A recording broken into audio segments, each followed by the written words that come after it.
कुछ जगहें नक्शों में बहुत छोटी होती हैं, लेकिन वहां रुक जाने वाली कहानियां अक्सर बहुत बड़ी हो जाती हैं। यह भी ऐसा ही एक स्टेशन था, जंगल के बीच बसा हुआ। दिन में 2 ट्रेनें और रात को सिर्फ सन्नाटा।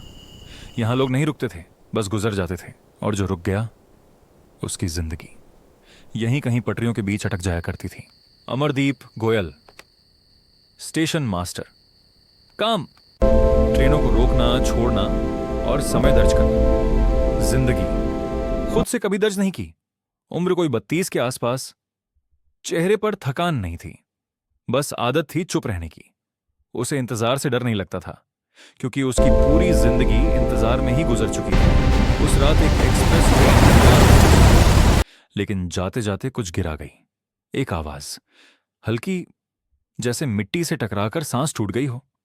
अमरदीप ने टॉर्च उठाई, झाड़ियों के पास गया, और वहीं जमीन पर एक लड़की पड़ी थी। होश में नहीं, लेकिन जिंदा।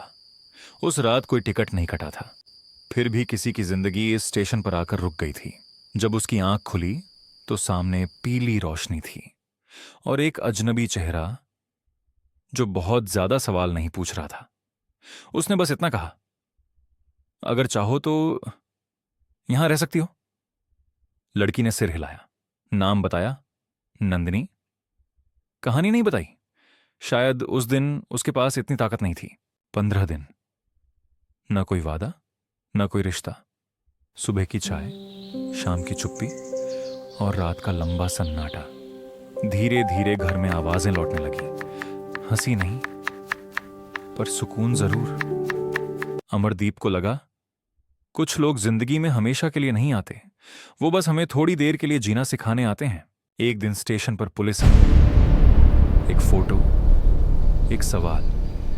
नंदिनी का नाम किसी और कहानी में था। ऐसी कहानी जो अखबारों में छपती है। अमरदीप ने कुछ नहीं कहा, क्योंकि सच सुनकर उसने पहली बार किसी को दोषी नहीं माना। नंदिनी ने खुद बताया, गलत फैसले, गलत लोग, और एक रात जो ज्यादा भारी पड़ गई। उसने कहा, मैं भाग रही थी पर खुद से नहीं बच पाई। अमरदीप ने जवाब नहीं दिया। कुछ जवाब सिर्फ मौजूद रहकर दिए जाते हैं।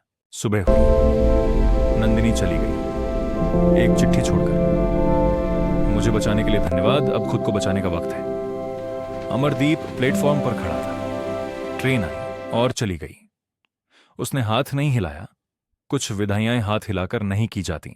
स्टेशन वही है, ट्रेनें वही हैं, बस अमरदीप अब हर गुजरती ट्रेन को ध्यान से देखता है।